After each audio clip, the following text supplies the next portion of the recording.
प्रिय विद्यार्थियों, इकाई प्रथम के अंतर्गत आप लोगों ने पिछले व्याख्यानों में मस्तिष्क की संरचना तथा उसके कार्य के बारे में अध्ययन कर चुके हैं, जिसमें आपने देखा कि मस्तिष्क मुख्य रूप से अग्र मस्तिष्क, मध्य मस्तिष्क तथा पश्च मस्तिष्क के रूप में विभाजित कर सुविधा की दृष्टि से पढ़ा जाता है।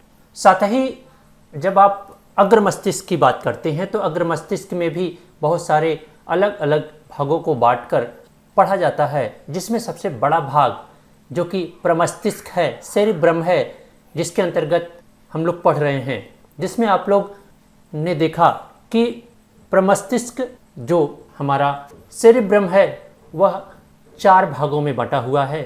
Frontal lobe, parietal lobe, occipital lobe तथा टेम्पोरल लोब। यानी कि जो मस्तिष्क हमारा है वह 2 गोलार्धों में बटा है और प्रत्येक गोलार्ध जो है 4 लोब्स में बटे हुए हैं और सभी की अपनी विशेषताएं हैं, सबका अपना कार्य है, सबके अपने फंक्शंस हैं और वह भिन्न भिन्न तरह के व्यवहारों के लिए जिम्मेदार हैं। तो पिछले व्याख्यानों में आपने देखा कि फ्रंटल लोब क्या है, उसके क्या कार्य हैं और किस तरह के व्यवहार के लिए जिम्मेदार है। उसी व्याख्यात्मक परिचर्चा को आगे बढ़ाते हुए अब हम लोग आज बात करेंगे पैराइटल लोब। यानी कि फ्रंटल लोब से जस्ट पीछे आप देख सकते हैं चित्र में कि ये फ्रंटल लोब है और जस्ट पीछे जो ये भाग है ये पैराइटल लोब का भाग है। जो आप देखेंगे कि पैराइटल लोब जो है, जिसे कभी कभी क्या मध्य मस्तिष्क भी कहा जाता है, मध्यपाली कहा जाता है, मध्य मस्तिष्क नहीं मध्यपाली भी कहा जाता है। अग्रपाली के ठीक पीछे आप देख रहे हैं ये अग्रपाली है, इसके जस्ट ठीक कहाँ पीछे, तथा यह सचमुच में अग्रपाली, शंखपाली तथा पश्चपाली के बीच में होता। आप देखेंगे तो ये अग्रपाली है, ये शंखपाली और ये पश्चपाली, इनके बीच में ये पड़ता है पैराइटल लोब। अगर हम दूसरे शब्दों में यही बात करें तो हमने आपको बताया है कि प्रत्येक लोब 2 तरह की दरारों में विभक्त है। एक को कहते हैं केंद्रीय दरार, दूसरे को लेटरल दरार। आप देख भी सकते हैं कि ये जो दरार आपको दिख रही है ये केंद्रीय दरार है और ये लेटरल दरार है, सेंट्रल फिशर तथा सिल्वियन फिशर। तो इस तरह से आप अगर देखें, दूसरे शब्द में बात करें तो यह केंद्रीय दरार के पीछे और लेटरल दरार के ऊपर अवस्थित जो एरिया होता है किसी एक गोलार्ध का, उसे पैराइटल लोब कहते हैं। वहीं अगर हम बात करें कि इसके कार्यों की, तो जो मध्यपाली है या पैराइटल लोब है उसका जो कार्य है मुख्य रूप से स्पर्श के लिए है। हमने पिछले व्याख्यानों में बताया होगा कि जो सेंट्रल फिशर है, सेंट्रल फिशर के इस साइड, यानी कि आप देखेंगे सेंट्रल फिशर के राइट साइड में सेंसरी एरिया पाया जाता है और लेफ्ट साइड में मोटर एरिया पाया जाता है।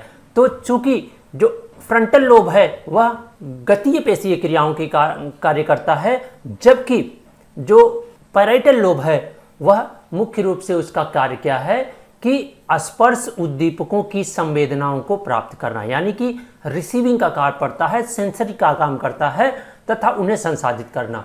यानी कि इनका मुख्य कार्य क्या है, जो पैराइटल लोब है आप चित्र में भी देख सकते हैं, ये एरिया, ये पैराइटल लोब वित्तीय पाली के रूप में जानते हैं। तो यहाँ का जो ये एरिया है ये क्या करता है, ये एरिया मुख्य रूप से सेंसरी के लिए, इसे संवेदी कॉर्टेक्स भी कहा जाता है।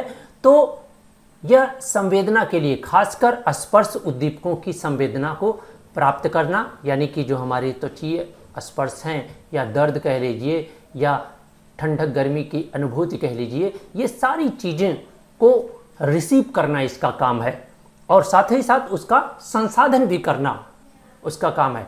आगे क्या कि मध्यपाली का जो अगला भाग है, आप यही जो मैंने बताया, ये जो अगला भाग है सबसे महत्वपूर्ण होता है, जिसे क्या कहते हैं संवेदी कॉर्टेक्स कहा जाता है, सेंसरी कॉर्टेक्स कहा जाता है, जहाँ से स्पर्श दबाव, यानी कि त्वचा पे अगर दबाव होता है तो उसकी भी संवेदना होती है, तापक्रम यानी कि ठंडी गर्मी, दर्द का एहसास होता है, शारीरिक अवस्था का भी ज्ञान होता है, कंपन का और गति, मूवमेंट, फाइन मूवमेंट का भी ज्ञान होता है।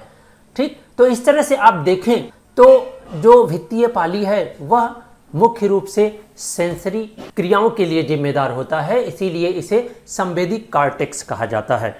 अगर हम इसके बात करें कि अगर पैराइटल लोब में किसी प्रकार का डैमेज होता है तो क्या डिफ़िकल्टी आएगी। तो जाहिर सी बात है, अगर आप समझ सकते हैं कि जब पैराइटल लोब सेंसरी काम करता है, सेंसिटिविटी का काम करता है या संवेदना का काम करता है, त्वचीय स्पर्श का काम करता है, तो इसके डैमेज होने पर इन्हीं सारी क्रियाओं में कमी देखी जाएगी। तो आप देखिए कि difficulty with the sensory function, यानी कि जो संवेदी क्रियाएं हैं उसमें क्या होगा, कमी आएगी, डिफ़िकल्टी आएगी, और सेंसिटिविटी और डिक्रीज्ड सेंसिटिविटी टू पेन, यानी कि दर्द में या सेंसेशन में या संवेदना में क्या होगी, कमी आएगी।